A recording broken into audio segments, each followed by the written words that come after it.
berada di titik temu bang, menurut gua, antara perlindungan personal dignity atau personal harkat martabatnya presiden dan wakil presiden, tapi juga tetap memberikan hak untuk voters maupun non voters mereka untuk berpendapat dan juga menyuarakan kritik.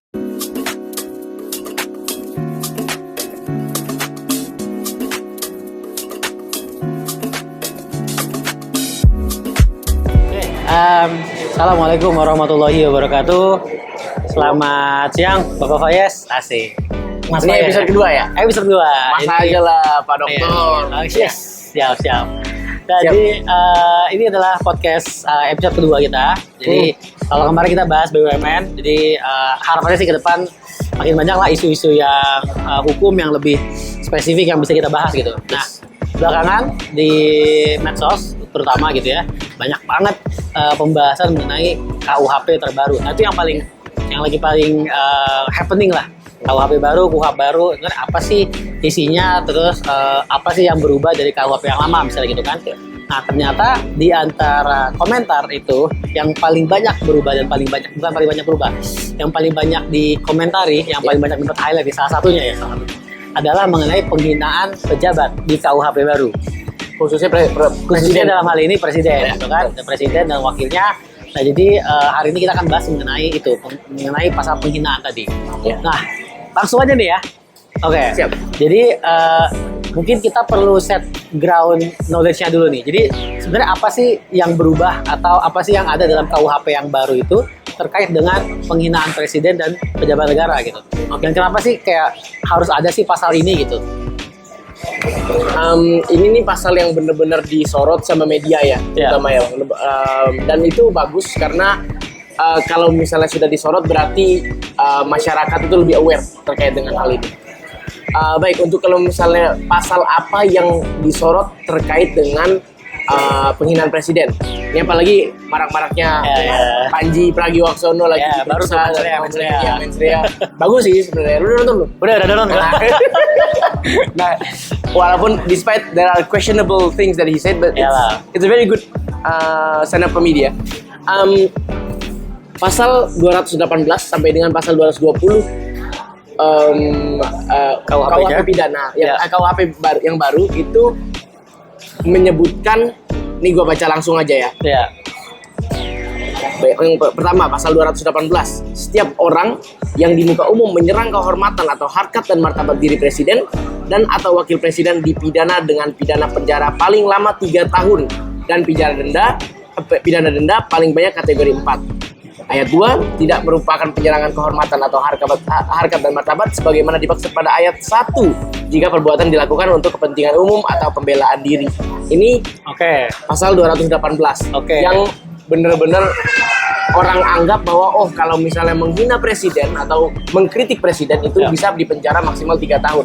Itu yang di-capture ditangkap sama orang-orang gitu ya. Gitu. Jadi 218, terus ada 219 juga yang pada intinya setiap orang yang menyiarkan, mempertunjukkan atau menempelkan tulisan atau gambar sehingga terlihat oleh umum, memperdengarkan rekaman sehingga terdengar oleh umum, atau menyebarluaskan dengan sarana teknologi informasi yang berisi penyerangan kehormatan atau harkat dan martabat terhadap presiden atau wakil presiden dengan maksud agar isinya diketahui atau lebih diketahui umum, dipidana dengan pidana penjara paling lama 4 tahun atau pidana denda paling banyak kategori 4. Iya. Terus pasal 220 ayat 1-nya tindak pidana sebagaimana dimaksud pada pasal 218 dan pasal 219 hanya dapat dituntut berdasarkan aduan, dan ayat 2 pengaduan sebagaimana dimaksud pada ayat 1 dapat dilakukan secara tertulis oleh presiden dan atau wakil presiden. Jadi 219 itu yang lebih luasnya. Jadi tidak hanya perkataan. Maksudnya simbol, meme mungkin ya. Berarti ini termasuk ke medsos ya? Medsos. Mungkin kita share di IG masing-masing. Terus di TikTok mungkin misalnya gitu. Itu masuk juga ya ke dalam konteks masuk juga itu. Nah, jadi balik lagi ke pertanyaan tadi, kenapa sih dirasa perlu gitu? Dalam KUHP sekarang kita undang-undang hukum pidana gitu kan? Menjadi sesuatu yang bisa dipidanakan gitu. Kalau misalnya itu langsung kita tarik dulu bang. Kenapa pasal ini ada? Itu adalah untuk kontrol sebenarnya. Oke. Oke, walaupun betul kita tahu di pasal 28E ayat 3, pasal 28F Undang-Undang Dasar 1945 hak untuk memberi pendapat itu dijamin, it's guaranteed. Furthermore juga di pasal di Undang-Undang Nomor 12 tahun 2005 di mana kita sudah mengesahkan International Covenant on Civil and Political Rights. Oke. Which is a covenant yang menjamin hak asasi manusia. Di pasal 19 ada hak kebebasan berekspresi. Iya. Terus lantas kalau misalnya gitu, pertanyaan pasti kan, kalau misalnya dijamin kenapa ini ditindak pidanakan, Nah, ini kebebasan pendapat nih. Kan ini kebebasan berpendapat gitu kan. Nah, utamanya itu pertama adalah kontrol. Oke. Kedua, kita tidak boleh pungkiri bahwa walaupun presiden bukan merupakan simbol ini, nanti kalau misalnya simbol, bahaya nih, serang gua. Presiden merupakan personifikasi negara. Oke. Itu tidak bisa dipungkiri. 50% plus 1 voters atau pemilih itu memilih presiden dan wakil presiden setiap 5 tahunnya. Ya. Jadi tidak masuk akal jikalau masyarakat itu diberi kebebasan secara absolut untuk menghina atau menjatuhkan harkat dan martabat presiden dan atau wakil presiden. Kenapa hal ini menurut gua masih oke dan menurut gua masih diperlukan? Karena sudah ada pagar-pagarnya juga. Oke. Jadi tidak secara absolut. Oh, misalnya bilang presiden, menurut saya ini presiden kerjaannya, ini contoh ya, kerjaannya sekarang buruk. Nah, itu gua langsung di penjara. Kan nggak kayak gitu. Pertama, di 218 itu sendiri dinyatakan tidak merupakan penyerangan kehormatan atau harkat dan martabat sebagaimana dimaksud pada ayat 1 jika perbuatan dilakukan untuk kepentingan umum atau pembelaan diri. Jadi kalau misalnya itu untuk kepentingan umum, misalnya demonstrasi, itu tidak dikekang sebenarnya. Bukan tindak pidana. Secara eksplisit ayat 2 menyatakan itu bukan tindak pidana untuk mengekspresikan kritisisme. Justru karena adanya pasal ini, jadi itu sebenarnya menjamin bahwa you cannot go over the line. Tapi kalau misalnya within the line, it's protected by the law itself. Gitu. Jadi sebenarnya maksudnya Mas Wayas, ini pasal ini kasih ground rules lah. Yes, ground rules. Ini kalau mau kritik presiden, oke. Tapi ini loh batasannya, gitu maksudnya ya. Tapi sebelum kita masuk ke dalam tuh ya, gitu ya. Nah jadi kira-kira pasal ini ada apakah nih ya, kita kan lihat nih tren 5 tahun terakhir, 10 tahun terakhir mungkin kan adanya media sosial gitu kan, orang lebih bersuara nih dalam tanda kutip gitu kan, orang lebih bersuara, sehingga karena dia lebih bersuara dia merasa gue boleh dong menyampaikan pendapat gitu kan, yang kadang mungkin ada yang dalam jalur, mungkin di luar jalur gitu kan, mungkin nggak sebenarnya kritik dalam media sosial gitu adalah salah satu alasan dari terbentuknya si pasal ini, atau memang kira-kira dasarnya adalah karena yaitu ada kepentingan di pemerintah untuk melindungi presiden atau harkat dan martabatnya tadi gitu. Ini kalau kita ngomongin hanya secara hukum ya. Secara hukum. Walaupun Prof Mahfud berkali-kali bilang politik dan hukum itu nggak pernah bisa dipisahkan sampai kapanpun lah, mati lah gitu. Di disertasinya beliau tuh. Iya benar. Tapi kalau misalnya kita ngomongin pure secara hukum, sebenarnya ini kontrol mekanisme menurut gua ya. Karena dengan maraknya AI, apalagi dari tahun 2019 saja, sebelum ada AI aja kita sudah, maksudnya sosial media itu sudah dipakai untuk menyalurkan ekspresi kita. Apalagi kalau misalnya sudah ada AI. Makanya dengan adanya hal-hal seperti AI ini dikasihlah kontrolnya seperti apa. Walaupun pasti ada pro dan kontra, tapi menurut gua pribadi ini sudah digodok sedemikian rupa di mana kontrol itu dicapai, namun kontrolnya tetap tidak melanggar melanggar orang-orang untuk membatasi orang-orang untuk berekspresi, Oke. memberikan hak dan pendapat Oke. pendapat mereka gitu. Jadi ya pasti ada lah ya pengaruh dari perkembangan di masyarakat Pasti, iya. gitu kan, sehingga perlu ada nih gitu kan. Nah, kita sekarang bahas ke teori hukumnya nih. Iya. Secara teori hukum pidananya, yang dilindungi sama si pasal itu apa sih sebenarnya? Oke. Kan kita bahasanya dia adalah harkat dan martabat presiden Iya. gitu kan.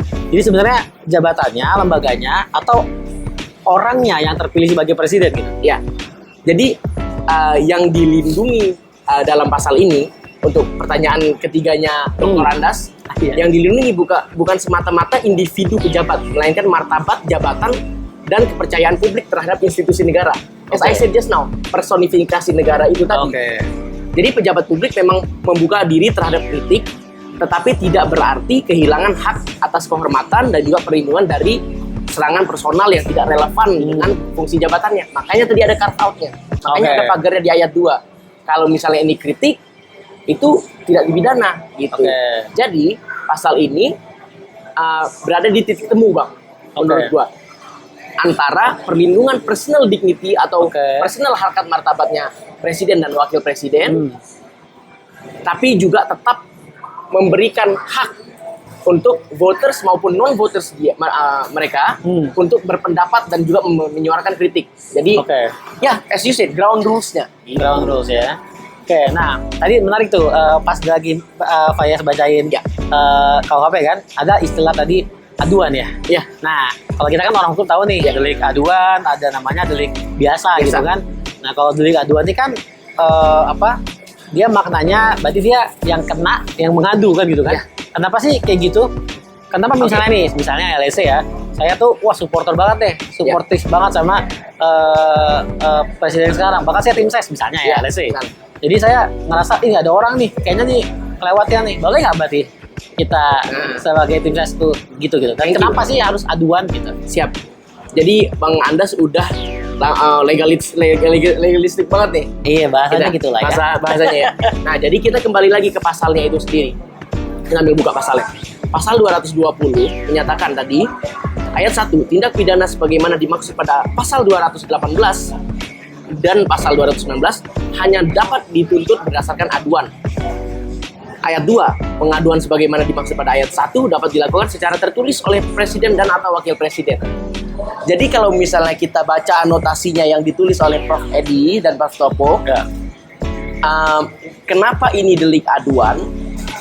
Itu sebagai kontrol juga. Jadi tidak semena-mena orang yang merasa presiden dihina atau direndahkan harkat dan martabatnya itu bisa melapor.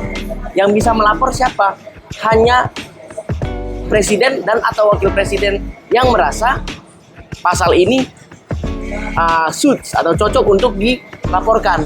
Oke. Kenapa seperti itu? Jadi kalau misalnya orang-orang pada keluar-keluar misalnya, oh ini kan menghalangi orang untuk bahkan berpendapat gitu. Kita harus pahami bahwa saya mengutip lagi bukunya Prof. Edi dan Prof. Topo, mereka ini dipilih oleh 50% plus 1 voters. Ya. Kalau misalnya 50% plus 1 voters ini misalnya merasa terhina lah presiden atau wakil Yeah. presidennya, itu apakah mereka bisa melaporkan? Tidak, karena yang bisa melaporkan hanya presiden dan atau wakil presidennya itu sendiri. Oke. Gitu. Berarti ini sebenarnya sih agak tricky ya pasalnya Iya. ya. Jadi dia bertindak seolah-olah sebagai rem kan gitu kan. Yes. Mungkin kalau tadi yang gua tangkap berarti ini istilahnya gini nih. Kalau presidennya aja biasa aja, maksudnya Kenapa lu harus marah? Kenapa lu harus marah kan gitu kan? Jadi ya kritik aja. Betul. Ya let's say misalnya nih ya, kayak mensreanya Panji. Bang Panji tuh kan, Nah. ya kan, Pak Panji. Terus Panji dalam mensreanya kan banyak tuh kritik pemerintah misalnya Ya. kan.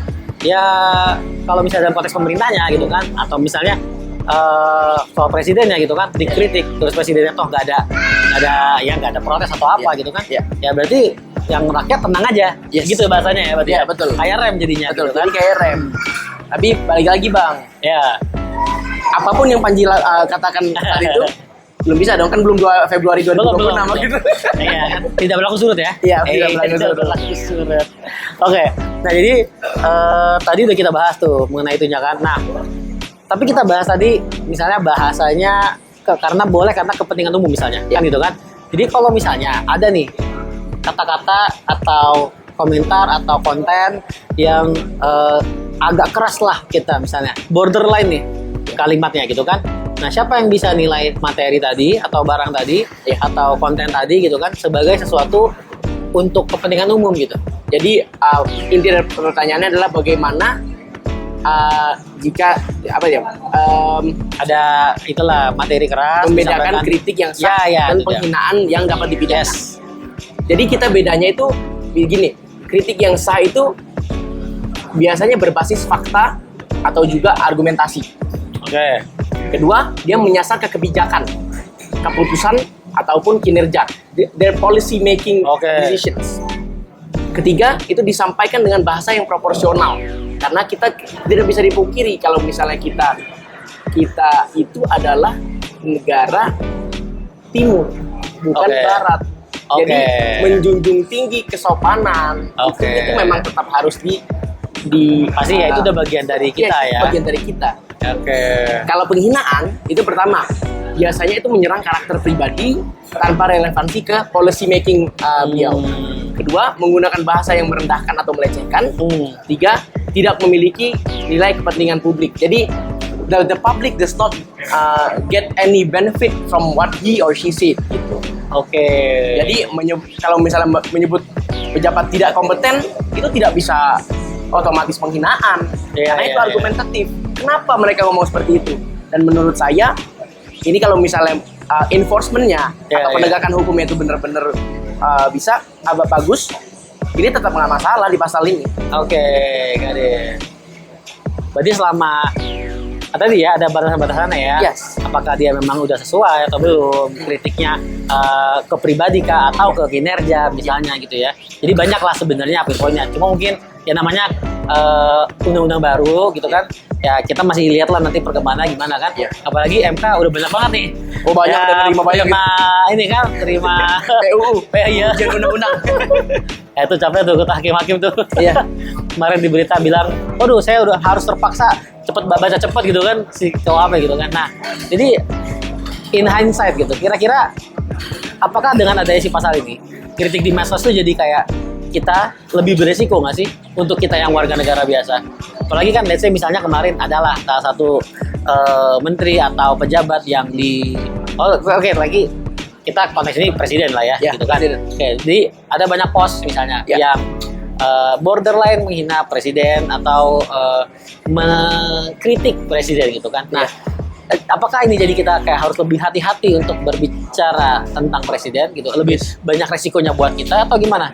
Kan kalau misalnya warga negara kayak saya misalnya kan, emang presiden ngelihat postingan saya misalnya gitu kan. Kalau jadi kan gitu kan. Jadi saya ada maknanya nggak sih sebenarnya sih pasal ini gitu? Jadi apakah kita harus lebih berhati-hati ya Bang? Iya, jadi apa kita harus lebih berhati-hati gitu? Kalau misalnya itu sih relatif ya. Kalau misalnya dibilang harus hati-hati banget, ntar dikira di pasal ini memang benar-benar quote unquote entrapment untuk kita. Enggak juga. Sebenarnya berhati-hati dalam artian yang tadi saya sebutkan atau gua sebutin tadi Bang. Harus ada pagar-pagar yang kita selalu jaga. Pertama kalau misalnya mau kritik, I don't think it's prohibited di Indonesia ini. Selagi lu bisa nge-backing itu dengan fakta. Misalnya nih, kita tidak lagi ngomongin presiden atau wakil presiden sekarang deh. In the near future dengan pasal ini. Presiden A. Menurut gua presiden A ini nggak kompeten deh. Lu kasih tahu kenapanya. I don't think that's penghinaan atau merendahkan harkat dan martabat. Karena itu disebutkan atau diekspresikan secara faktual. You can back it up with facts. Gitu. Jadi ya balik lagi tadi ya relatif itu Bang. Balik lagi ya namanya kalau misalnya hina kayak pakai kubung binatang gitu ya lo harus hati-hati. Ya itu sih harus hati-hati lah. Ya, orangnya juga yang kritik gimana sih gitu kan. Nah ini terakhir nih berarti. Nah kalau Mas Fayez nih kan sebagai tim pembentuk undang-undang misalnya atau tim pengaji lah gitu kan, nah, untuk mengkaji si pasal ini on spesifik gitu. Nah kira-kira ada nggak sih bukan konten ya, istilahnya elemen dari pasal ini yang mungkin bisa diperbaiki atau tidak diperlukan atau justru harus dipertahankan? Menurut saya pribadi pasal ini dapat dipertahankan. Tapi enforcement-nya atau Oke. juga orang-orang di istana juga harus memahami ini benar-benar 100%. Karena Oke. balik lagi, 220 menyatakan ini delik aduan. Ya. Jadi presiden atau wakil presiden yang berhak untuk men-trigger inilah. Ya. quote-unquote. Jadi harus benar-benar aware akan apa sih pasal-pasal ini, Ya. esensinya apa, alasan kenapa pasal ini diadakan tuh apa, apakah ini benar-benar menghalangi atau membatasi kebebasan berpendapat orang. Nah itu dipelajari benar-benar. Jadi kalau misalnya memang nanti ada laporan dari presiden atau wakil presiden, itu benar-benar legitimate, I see. benar-benar yang merendahkan harkat martabat sesuai dengan pasal ini. Jadi balik lagi, apakah pasal ini layak untuk ada? Layak. Apakah enforcement-nya itu 100% baik nanti? Ya, Wait and see. benar. Oke, nice. That's it sih. So far itu. Karena kan pasal ini baik tadi ya dari aduan. Kita udah tahu alasannya, mungkin ya, more or less gitu kan. Dan apa sih batasan-batasannya gitu kan. Nah, mungkin Mas Fayas sebelum kita tutup ada closing statement. Closing statement-nya itu. Oke, apa ya? Belum kepikiran lagi buat closing statement. Oke, jadi gini. Gua pribadi, kita kan bareng-bareng di PPI. Activism is our thing lah. Yes. Gue selalu menjunjung tinggi kebebasan berpendapat. Tapi kita harus kembali lagi, kebebasan berpendapat yang kita sampaikan atau kita dapatkan itu kita gunakan untuk apa? Oke. Is it for your own pleasure, untuk ngomong-ngomong aja sendiri, atau memang untuk kebaikan? Secara kalau misalnya untuk kita yang pengamat lah ya, itu lebih baik untuk kita melontarkan pendapat for the betterment of the nation, for the betterment of the country. Itu bebas mau mengatakan apa aja, kasih masukan, itu menurut gua KUHP ini nggak ada masalah dengan itu. Yang dimasalahkan adalah penghinaan, fitnah yang baseless dan juga hanya merendahkan sifatnya. Jadi tidak ada kritik, tidak ada hal yang bisa didapatkan dari hal itu, dari ejekan itu gitu. Itu aja sih. Secara teori itu pasal ini harusnya membuat clear itu gitu ya. Bahwa presiden ya dia punya hak untuk melindungi diri sendiri dalam masa jabatannya kan gitu kan. Tapi di saat yang sama kita sebagai rakyat warga negara biasa juga punya hak untuk menyampaikan kritik sesuai dengan garis tadi ground rules-nya. Oke. Terima kasih Mas Fayas. Ini episode kedua kita udah bahas. Next mungkin kita cari permasalahan yang lebih seru lagi. Karena hukum selalu berkembang di negara ini. Kita kalau sebut Indonesia adalah negara hukum kan gitu. Negara ini. Jadi ya, I guess that's it. Terima kasih teman-teman semua. Gimana? Kan kita dari kecil selalu diajarin. Ini sebelum tutup ya. Oh iya. Mulutmu harimaumu. Itu dia. Penutup itu baru closing statement namanya. Itu closing statement itu. Siap. Oke, thank you teman-teman semua. Assalamualaikum. Sampai jumpa lagi. Assalamualaikum warahmatullahi wabarakatuh.